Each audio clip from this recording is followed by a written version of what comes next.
Halo, Assalamualaikum. Perkenalkan nama saya Sofiani Umi, NIM 2123T1635. Saya di sini akan menjelaskan faktor pendorong penelitian bimbingan karir. Faktor pendorong penelitian bimbingan karir, faktor pengangguran dan dampaknya, faktor menurunnya mutu pendidikan, faktor perlunya upaya meningkatkan mutu pendidikan, faktor knowledge-based sociality, faktor inovasi dalam bimbingan karir, faktor keberadaan konselor sebagai pendidik, faktor bimbingan dan konseling perkembangan, faktor pemaknaan perkembangan diri secara sempit, faktor kualitas bimbingan karir yang diharapkan, faktor temuan-temuan penelitian, dan faktor kegunaan penelitian bimbingan karir berbasis. Faktor pengangguran dan dampaknya. Penelitian menunjukkan bahwa komponen terpenting dari kehidupan manusia dewasa adalah keluarga dan pekerjaan. Namun masalah pekerjaan di Indonesia masih cukup kompleks, terutama pengangguran dan setengah pengangguran. Jumlah pengangguran terbuka di Indonesia mengalami kenaikan dari tahun 2001 hingga 2006. Pengangguran berpotensi menimbulkan kerawanan sosial seperti kriminalitas, premanisme, tindakan kekerasan, dan disparitas sosial yang dapat memicu konflik ras, suku, dan agama, serta masalah politik dan kemiskinan. Selain itu, pengangguran juga dapat menimbulkan dampak ekonomi dan sosial bagi individu dan keluarga, serta efek psikologis yang buruk. Faktor menurunnya mutu pendidikan. Berbagai bentuk pengangguran terbuka dapat dipengaruhi oleh faktor pendidikan, ekonomi, dan kependudukan. Pendidikan diharapkan dapat menghasilkan sumber daya manusia yang berkualitas dan mampu bersaing di pasar bebas dunia. Namun kenyataannya kualitas pendidikan di Indonesia masih sangat memprihatinkan. Menurut survei UNESCO pada tahun 2005, mutu pendidik di Indonesia berada pada peringkat 10 dari 14 negara berkembang di kawasan Asia Pasifik. Sedangkan kualitas guru berada pada level 14. Analisis berdasarkan Human Development Index menunjukkan bahwa pendidikan Indonesia belum menggembirakan dan belum mencapai posisi sedang. Oleh karena itu, mutu pendidikan di Indonesia perlu ditingkatkan sebagai faktor utama kemajuan bangsa. Faktor perlunya upaya peningkatan mutu pendidikan. Untuk meningkatkan kualitas sumber daya manusia, SDM perlu diusahakan peningkatan mutu pendidikan di Indonesia. Hal ini bertujuan agar bangsa Indonesia dapat meningkatkan statusnya dari negara berkembang menjadi negara maju dan mampu bersaing dengan bangsa lain. Peningkatan mutu pendidikan dapat dilakukan melalui perbaikan peran serta berbagai komponen dalam sistem pendidikan, termasuk peran serta bimbingan dan konseling. Kurikulum 2013 yang dicanangkan oleh Kementerian Pendidikan dan Kebudayaan menggunakan pendekatan sains dan memberikan ruang gerak yang lebih luas kepada siswa untuk mengembangkan potensinya. Proses belajar dan pembelajaran ditekankan pada perilaku produktif, kreatif, inovatif, dan efektif, dengan tujuan membentuk pribadi dan warga masyarakat yang beriman, berakhlak mulia, sehat, berilmu, cerdas, mandiri, dan kreatif, serta mampu berperan sebagai warga negara yang demokratis dan bertanggung jawab. Selanjutnya, bangsa Indonesia dan dunia saat ini berada di era knowledge-based sociality, di mana penguasaan ilmu pengetahuan dan teknologi menjadi landasan dalam kehidupan sehari-hari. Penggunaan teknologi informasi dalam bimbingan karir di sekolah merupakan respon positif terhadap era knowledge-based sociality. Kebutuhan bimbingan karir bagi siswa SMA direspon positif oleh pihak-pihak yang terkait dalam penyelenggaraan bimbingan karir di sekolah. Faktor inovasi dalam bimbingan karir, suatu kebutuhan yang sangat mendesak sejalan dengan perkembangan knowledge based. Inovasi ini diperlukan baik di sekolah maupun di dunia industri. Samson mengemukakan beberapa isu yang menyebabkan rendahnya sistem pelayanan bimbingan karir, antara lain rendahnya manajemen pelayanan bimbingan karir dan tidak sinkronnya penggunaan sumber-sumber informasi karir, rendahnya minat siswa dalam kaitannya dengan pengembangan keterampilan individu, rendahnya seleksi atas informasi-informasi yang berperan sebagai penguat bagi individu yang berminat pada program pelatihan atau pendidikan karir, terlalu lamanya eksplorasi karir untuk menghindari kegagalan dalam pemilihan karir. Faktor keberadaan konselor sebagai pendidik.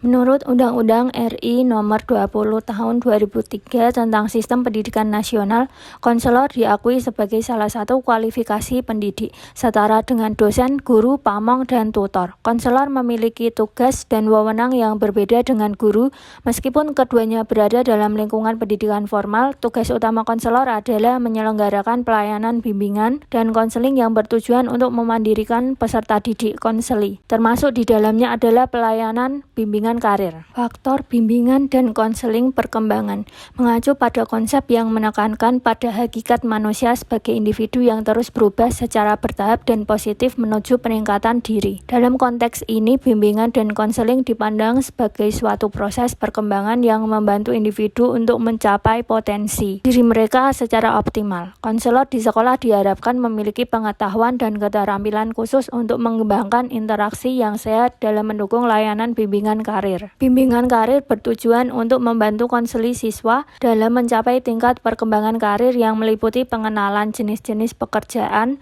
penentuan cita-cita, perencanaan masa depan, eksplorasi arah pekerjaan, dan penyesuaian kemampuan dengan jenis pekerjaan. Faktor pemaknaan perkembangan diri secara sempit merujuk pada interpretasi terhadap pengembangan diri yang terbatas pada kegiatan di luar mata pelajaran formal.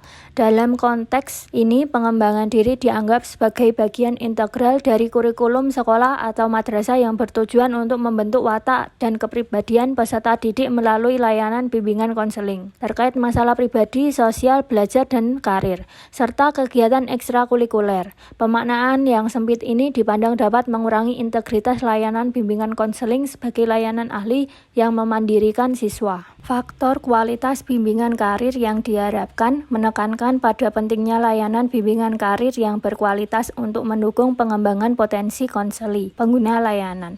Kualitas yang diharapkan mencakup pemenuhan kebutuhan konseli, layanan harus relevan dan sesuai dengan kebutuhan individu, terutama dalam memandirikan mereka dalam pengambilan keputusan karir. Fleksibilitas layanan harus fleksibel dan mudah diakses serta digunakan baik di lingkungan sekolah maupun industri. Materi layanan juga perlu diperbarui secara berkala. Kesiapan sumber daya manusia dan pendukung, kualitas juga dipengaruhi oleh kesiapan konselor sebagai penyedia layanan serta ketersediaan infrastruktur, teknologi, dan perangkat pendukung lainnya. Faktor-faktor temuan penelitian menunjukkan bahwa implementasi bimbingan karir terutama yang berbasis komputer memberikan hasil yang signifikan. Penelitian di luar negeri menunjukkan bahwa bimbingan karir berbasis komputer dapat meningkatkan pemahaman tentang ciri-ciri vokasional dan perilaku eksplorasi karir siswa SMA. Penelitian lain juga menemukan bahwa bimbingan karir berbasis komputer dapat meningkatkan kematangan karir siswa SMP. Selain itu, penelitian juga menunjukkan bahwa bimbingan karir dapat membantu siswa lebih yakin dalam memilih karir dan memberikan variasi pilihan karir. Penggunaan teknologi komputer dapat digunakan dalam bimbingan karir juga ditemukan memiliki korelasi positif dengan kemajuan dalam pengambilan keputusan karir. Di Indonesia, penelitian tentang bimbingan karir juga telah dilakukan, misalnya pengembangan model perencanaan karir individual untuk siswa SMA. Faktor kegunaan penelitian bimbingan karir berbasis komputer. Kemungkinan pertama, jika penelitian menunjukkan bahwa bimbingan karir berbasis komputer efektif dalam memandirikan pengambilan keputusan karir siswa SMA, maka ini memperkuat anggapan bahwa kemandirian siswa dalam hal ini dapat ditingkatkan melalui bimbingan karir berbasis komputer. Hal ini juga mendukung teori CIP yang merupakan teori yang mendasari proses pemecahan masalah dan pengambilan keputusan karir. Teori CIP menekankan pada pendekatan yang memproses informasi melalui tahapan-tahapan seperti knowledge dan siklus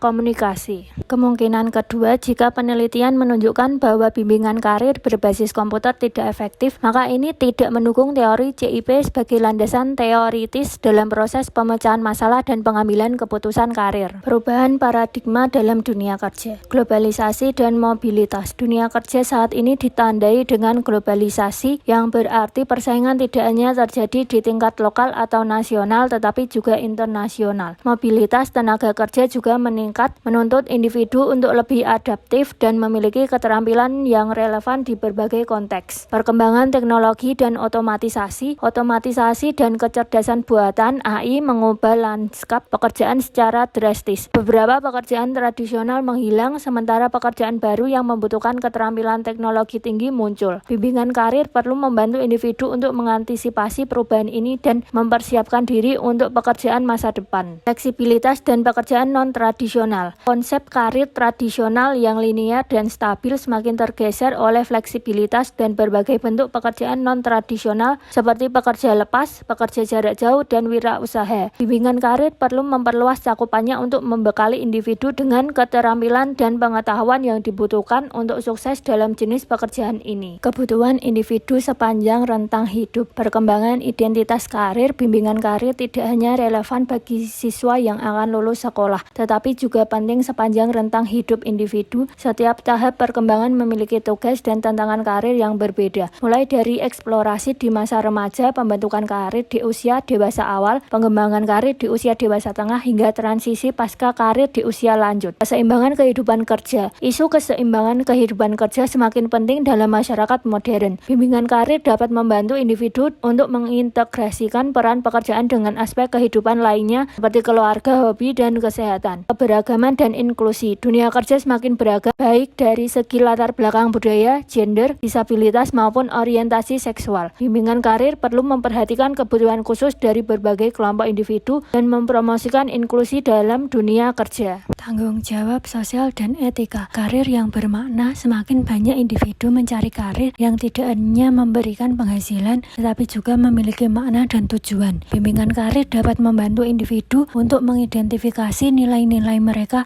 dan mencari pekerjaan yang sesuai dengan nilai-nilai tersebut. Tanggung jawab sosial perusahaan.